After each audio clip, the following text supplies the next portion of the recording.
Howdy folks, Doc here with Last Best Tool, and today let's take a look at this Roaring Fire Slingshot Sling Bag. Roaring Fire makes those wonderful tool rolls that I like, and they sent me this a while ago to test out, and they probably wondered what happened. Well, what happened was I went up to Yukon and into Alaska, and I actually brought this as my day pack essentially for hiking and other adventuring, and I found out I actually really like it. It's quite comfortable. Now, a lot of times when you hear people say, you know, they like something, it's in relation to what? So I'm going to compare it to two others. First of all, I love these Patagonia little sling bags. I call this the Atom. This sells for exactly the same price as this Roaring Fire. Both are made overseas. This obviously has a more tactical look. This is a fairly basic one. It fills up pretty fast, simple design. On the other end, this is my one of my vehicle go bags. And this particular bag actually has all kinds of, I guess you'd call it survival equipment in it. It's a 511 tactical, fairly solid, robust bag on the more expensive side, and it does have I believe these were produced overseas as well, designed in the U.S. And this one is not all that comfortable to carry. Not only just because of the weight, but just something about the design. But it's not my you know, a day hiking pack. Now, why would you want a sling bag? A sling bag essentially has one shoulder strap. And one shoulder strap means that you actually have to choose how you're going to wear it. And it has advantages and disadvantages. Obviously, all the weight now of the bag is on one strap. So that's one of the problems with this guy is it gets a little big, it's a little heavy. I mean, it's got, essentially I could camp out of this thing. But the other thing is that I've got, on a sling bag, I've got the option to carry it in the front or the back. Or anywhere in between. And in fact, this one I can easily switch from shoulder to shoulder. This one, I have that capability as well. It's tucked inside here. The Atom is dedicated one side. So something to think about. But that also means that there's directionality. This opens on this side because as you'd slide it in front, this would be up. Now that's the same here. It might seem like it's symmetrical, but if you open it up, we'll go ahead and pop open some pockets here. This particular top pocket does have some directionality in terms of the side slide here. So it's designed to slide around in front of your body and then be accessible here. Something interesting about the Roaring Fire has to do with the pocket designs. You've got two here. These do not open all the way to the bottom, and I like that. At first I wasn't sure, you know, especially this big pouch. That's as far down as it goes right there. Whereas others, like this 511, I can unzip it all the way down to where the corner is. Now that means this thing falls open, which is great if you're accessing everything. But if you're trying to move around and open this and use stuff out of it while you're moving, or, you know, maybe you're in a dark environment, you can't quite see what the, you know, if anything falls out. This is actually more of a safety, and I like it. It does impede your access somewhat, but that's actually the point. They make up for that by this really bright inside, yeah, I mean, you could almost use it for signaling. This inside colored, orange colored nylon, and that allows, you know, better light reflectivity, good contrast compared to something really dark inside that you have to dig around in. So I actually like it. A couple of other things. Once you have this half pocket, they actually put in a mesh pocket right down here, and that mesh pocket begins at that halfway mark. And goes down, so that's a solid one. Sometimes when I use the inside pockets on this one and it bends, it also bends the stuff, or it doesn't bend the stuff, and I either can't open it all the way because I've got this object stuck in the door, so I can't fold it back, or I have to go all the way down. So it's taking a little getting used to, but it's pretty good. This looks like a bladder pouch, but I don't think you could get a bladder in there. I look at it as another security thing. Here you can see the location of or the country that made it. It's Cordura 1000D. It seems to have a coating on it because, you know, sometimes it gets, you know, the bottom's starting to get a little dirty, but a lot of times I was kind of surprised, you know, when how it's kind of dusty too, how much dirt it was in, but how little it showed. It might be a function of the color as well.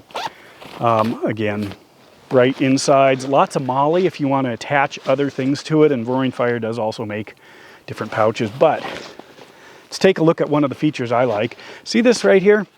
Looks like a water bottle pouch, water bottle holder. That's exactly what this thing is. So I can take a water bottle, slide it right in. There you go. Great, huh? Well, what if I am using a larger water bottle? Doesn't fit. Solution, look at that. I can pop open the side zip just enough for a 32-ounce Nalgene. It's in there, not so snug that you couldn't easily get it in and out. Now, why wouldn't I just design it like that? Well, some places do, partially because when you put anything smaller in there, it just flops around. So it's kind of a nice, I don't know if you can see that, I was looking at, flops around in here. So it's a nice addition. All YKK zippers. They do feel very smooth. They're using paracord for the zipper pulls. Back here we've got a concealed pouch. That's an important place, you know, to carry, you know, anything you might want. It's got a soft kind of a well, anyway, real soft. I'm not sure what the fabric is. Looks like you could stick Velcro to it quite easily. Maybe it'd be the loop side. So you could have, let's say if I wanted to have my stapler, you know, in some sort of a container inside there, could do that. This is actually a fairly comfortable shoulder strap compared to the others. This is pretty big for a lightweight pack on this Patagonia. And in fact, this pouch here, if you put something in this, that also then starts to fold over. Like if you put a knife in here, you feel it. So to me, that design is more for paper than for any object. Here, I would hook something deliberately to it if I wanted a pouch on the front. There is a small one here. You could attach something. I have learned using this one over time. You notice there's not much on the outside except a battery compartment. I carry extra CR123s in here, but I have discovered I don't really want a lot hanging off of it. It catches on things. Let's talk about the closure system here. It does have a Y strap here, and that Y strap, 511's got one down here, and this allows you to stick more crap on the bottom. What this does, though, is strain relief, and that's what I really like about it. On this 511, you can see there's kind of the relief over this main zipper, so I can tighten this thing up, and then the pressure of whatever's inside is not directly onto the zipper. This works similar. This wraps all the way around. It's fastened here at the bottom. You can run it however you want. I've just stuck it through there. But this Y strap then is attached also at the top. So when I cinch this down, when this is full, what I've done is effectively taken the strain off the zipper. It also allows other things. Let's see, let me grab my, reach through my camera here. So I've got my Grand Force Brooks splitting hatchet. I get souvenirs on trips, so this was one of my Alaska souvenirs. So I can drop that in, and even though it doesn't fit, because it's too tall, I can easily then run this up and then drop this over the top and cinch it up. The zippers are not going to escape. My tool's not going to fall out, and I could go with something much bigger than that too. So anyway, that's the Roaring Fire Slingshot Sling Bag. Now, Roaring Fire does make some other options here, and I thought I'd compare some of these. This is one of their small pouches. Solid design, again, more moly. This one opens like a book, and it's got two actual compartments. You compare that to the popular Maxpedition here, which is basically one deeper pocket. They've also changed up. I like this better than this. I'm not sure, I just have trouble using these side things. They just don't fit as well most of the gear that I carry, so I was happy to see that I had these essentially vertical options here. You know, those two are almost mirror images of each other with the key caddies.